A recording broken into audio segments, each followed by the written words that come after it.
Welcome to the latest version of View from the 8ighth, the Leeds take on the Allsop Prop Chat. Today I'm with our new commercial managing partner, Mark Gower, diving into all things auctions, from data to contracts. Mark's 20 plus years in the auction team, his views on today's market and the future, when he thinks we'll hit the bottom of the market, maybe thinks we've already hit it.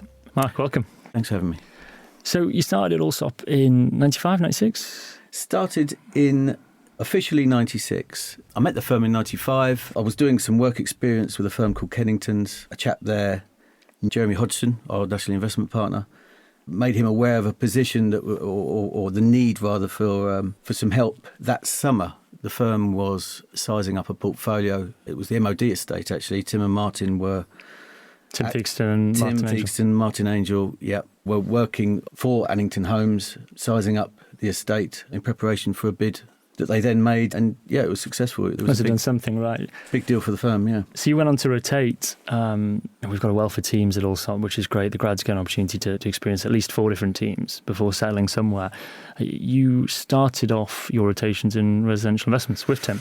Yes, having made the initial connection in 95, I went back to uni, I finished my course, and then set about trying to find a job. And thankfully Tim reached out in his immortal words, Gower, it's about time we had a chat.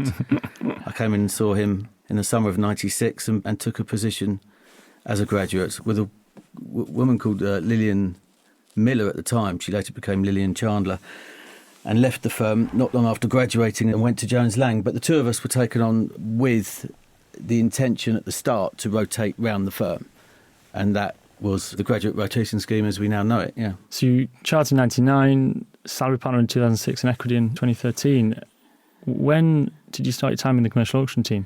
Yeah, so that would have been chartered a lot quicker if it hadn't been for that. I think I must have joined auctions back at the tail end of 97, and I remember the driving factors were you got a GTI, Golf GTI and a mobile phone, and they often brought lunches in. It was as simple as that, really. Sounds like a good team to settle in.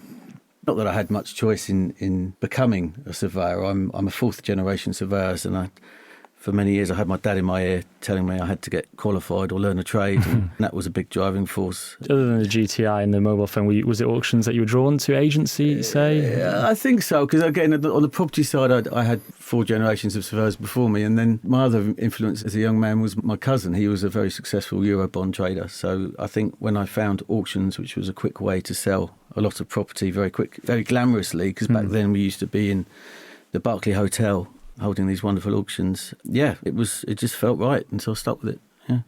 Yeah, and we'll get stuck into that, because if you've heard my podcast with Richard Adamson as well, we spoke at length. Back in the day, these ballroom auctions were extremely successful and good fun to be part of. What does your day-to-day focus look like, and how has it developed over time? And I mean location-focused, client type, lot type. Is it varied, very varied? I wouldn't have said it's varied a huge amount. No, I think, the alternative sector has developed. Back then, there were 3 key sectors. It was offices, retail, which is the mainstay of certainly commercial auctions, and industrial. Yeah, there is more leisure now. I think all of that got classified as retail, essentially. But no, leisure, alternatives, All around the UK? All around the UK. That's never changed, yeah.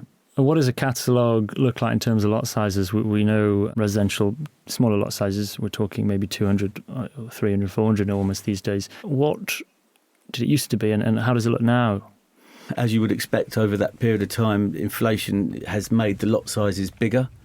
On the whole, Will Clough, one of our young salaried partners, a future star in the making, he just sold a freehold on Pall Mall, 2 freeholds on Pall Mall, in fact, for... I think it was 11 million, a shade under 11 million. We've often been north of 10 million. But by and large, it's predominantly the sub 5 million is the lot size. And that's interesting, because something we spoke to Richard about as well in terms of the residential catalogue. There was a time where auctions was seen as maybe the knockdown sales method, maybe the properties that couldn't typically sell with your high street agent. Is that always been the case with commercial? No, I would go so far to say as I think on the commercial side, auction is the first port of call. It's a national marketplace. Mm-hmm. It's a very simple concept. We're at our core mass marketeers, and we create the biggest stage and try and bring in the biggest crowds, and that's what drives the competition. Let's talk about that stage. And what we said before, the ballrooms. Have you ever tried auctioneering yourself? Have you been up on the rostrum? Or? No. It's not for you. That's I don't. I'm not, listen, this is my first podcast, so please be gentle. Yeah. I don't like the sound of my own voice. I've always felt more comfortable around a table than in front of a crowd. So in the ballroom, you've got stacks and stacks of people who are here to see it. It's a bit of a shame that we're now online. It is. There's no two ways about it. It genuinely is. But times do change, and the efficiencies of what we do now for our clients, for us, they're hard to ignore. It's a data-led world right now, and we know so much more about the people that participate. And the key for us as agents, it's all about the money that's not spent, and using that to our advantage the next time we get similar lots. I really want to get into the data with you, actually, but there was a recent blog post you wrote where you said Allsop had witnessed thunderstorms, high winds and heavy rain. I suspect you're talking about the last few years. Yeah, those are metaphors for... The firm's been around since 1906. The partners over the years have seen both wars, numerous recessions, and now more recently a pandemic. Their experience gets passed on. Our experience will be passed on. That's the nature of a partnership. And collectively, we weather those storms and set the sails accordingly. Because you were making the point in the same article where you actually experience gained during that time, or by being active in that time, is absolutely vital for pricing. Yeah, you cannot beat experience. Everyone's an expert, right? And as an auctioneer, you need to know. I was trained at a time when you didn't have visibility on this data, and you just had to get the price right. You wanted to get it sold. You needed to get the price right, and that's still obviously extremely important. But there's a lot more flexibility now. You know if you've got bidders before you go in. You never used to know that. Not for sure. The commercial auction team that we run, they are so drilled in closing down deals immediately after an auction if things haven't sold. We're constantly selling. So that's something good point. You touched on it, and it comes back to the data point. And also, there's probably a number of reasons why we're in this position, let's say. But for starters, we did a podcast with Jim Bridges, Richard and George did, who's our head of AML. You now have to AML every buyer prior to an auction. Yeah, so if I remember rightly, back in February 20, we were starting to register people in the room, but it wasn't a prerequisite because we were waiting for the RICS to make a ruling on whether there was a business relationship with a bidder, that you had to know who the person was before you took the bid. They made that ruling, if I remember rightly, early 2020, and that coincided a month later with us going online. So the whole thing has become so much easier to manage online, and if we went back to a live situation, we would have to really consider paddles because it's the only way you can really get over that. Because let's face it, it's becoming the norm now, but 4, 5, 6 years ago, I could walk into your auction room and raise my hand and a contract could exchange. No, I know, and I remember many people doing that. And yeah, I remember often the richest and deepest pockets they wore the grubbiest Rain Max and carried Tesco bags, and second counting that cash as a graduate for the deposit was something that, will live with me a long time. I'm diving back into this article, the couple of articles you wrote, because it's fascinating, because you did actually make a brief prediction. You did say last year that we may start seeing a bit more movement and visibility on pricing in 2024. Things may not have moved like we quite maybe hoped in the first half. Have you got better visibility now? How is the market now compared to last year? I don't think the clouds have parted as quickly as we might have liked. Interest rates haven't come down at the speed that some were suggesting at the beginning of the year. But there's a good feeling they're about to shortly. I think the clouds are definitely parting. I think I'm feeling quite optimistic, actually, for the whole firm. Certainly going forward, from September onward, there's instability elsewhere around the world. Capital flows, they have to go somewhere. And I think the UK could end up looking quite attractive, more so than it has been in recent times. And I like the sound of that. Property is a tangible asset, and it's long been the case that people park money here by buying properties. We've missed the buyers. I think we will see more buyers. I'm not convinced prices will move a hell of a lot for a while, but certainly I think there'll be a more depth to the bidding going forward, and in time more sellers will come when they recognise that. So on buyers and data, you're obviously collecting a phenomenal amount. If everyone now has to register before effectively raising their hand, which is now a click on a mouse or maybe a phone call. You must have been able to track for 3-4 years now bidding patterns. Yeah, but no two properties are ever the same, are they? So I think one thing we know about our buyers is they're very much deal-led and they're sector agnostic. If it looks right, if it feels right, they'll bid. The key is really understanding what things are worth and pitching it at a price, which is the main driving force in most deals, that attracts and can drive competition. I keep coming back to that point. It's price, isn't it? But we'll have the data, which ultimately, if you know how many underbidders there were, where the majority stopped bidding, I guess you can start looking back on all these things and understanding where the pricing is. You might have an outlier who particularly thinks the property's worth quite a lot more than others or whatever. And we're happy to listen to that. Nobody knows the properties that we sell better than the people that own them. And we'll always listen and show ambition to try and meet high expectations. And sometimes people need to see that price isn't out there before they engage with those that are. I'm going to throw a few stats at you from a recent EIG insight. In 2023, EIG said 87% of properties auctioned were actually residential. It feels like you've maybe only got a small share of the market, but actually, we talked about before, your lot sizes are maybe a bit bigger, and there's a fair bit to go at still. Yeah, but that's offered, isn't it? I think if you keep reading, the amount that's actually sold is very different. I read the headline.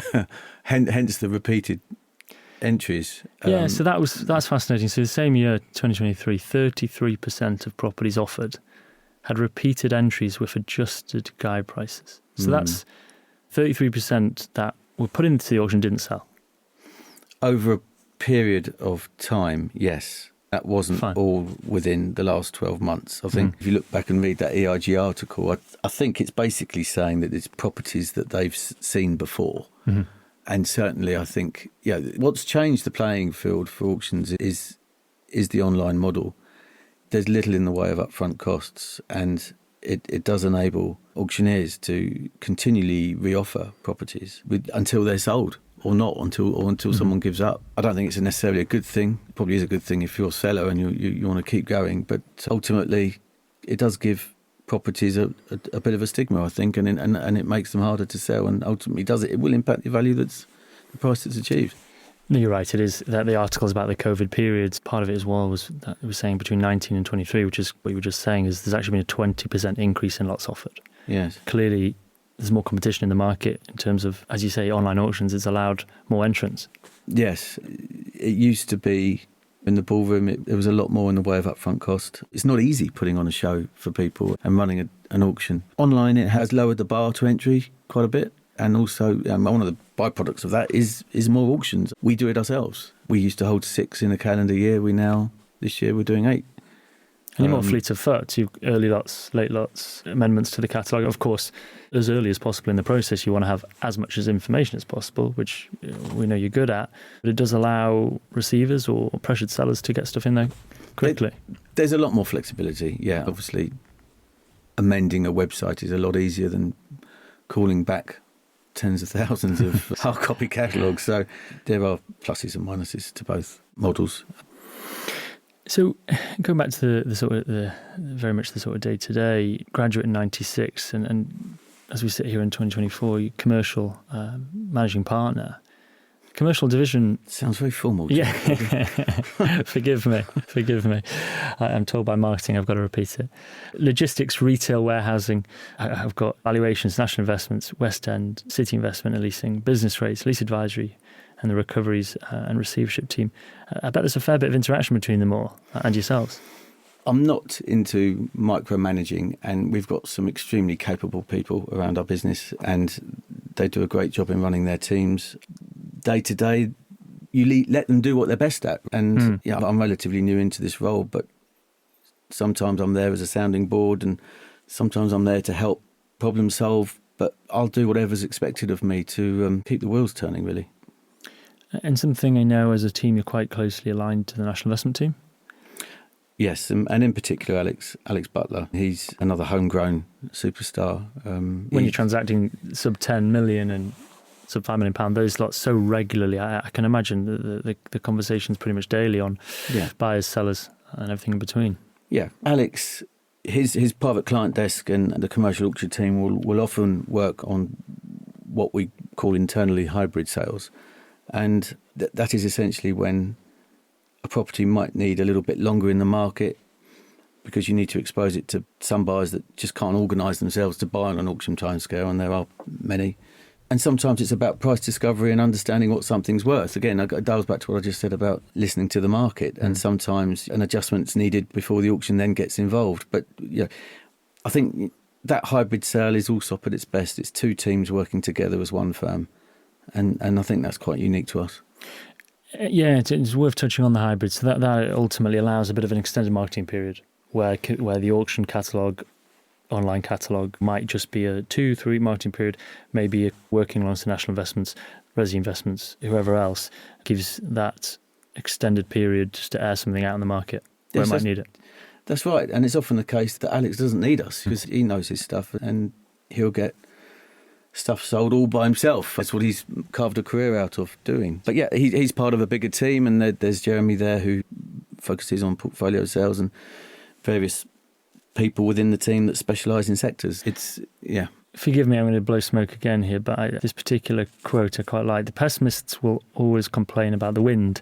The optimists will always expect it to change, and the realists will adjust the sails. We had a quick bite to eat before we recorded today, and you called the bottom of the market being now behind us. Willing to stand by that?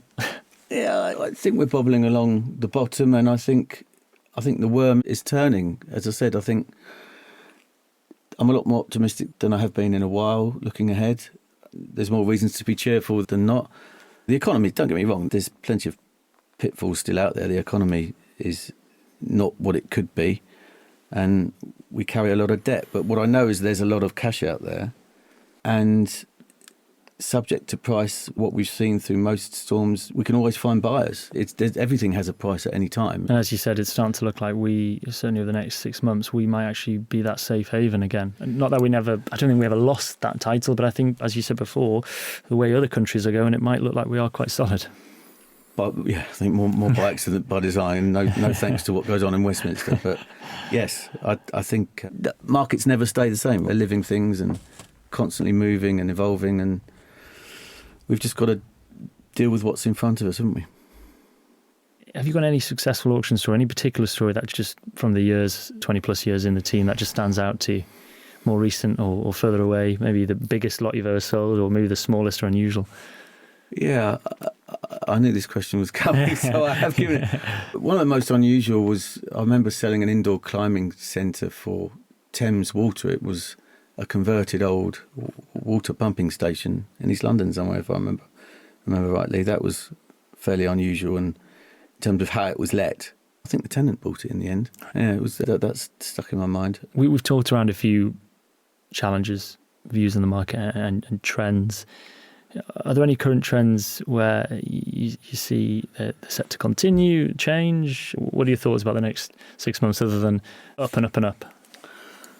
I think certainly on the commercial side, you've got these minimum energy efficient standards coming down the tracks, which is by 2027, to let a commercial building, it needs to be a C rating.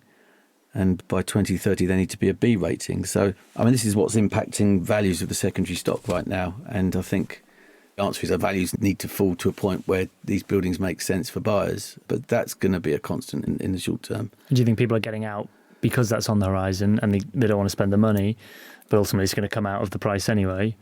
Or I guess they've got to spend a fair bit on the property, haven't they? Yeah, it all boils back to price. Some will have got out, others will still be in denial, but it all depends on the motivation, whether they have to sell or not.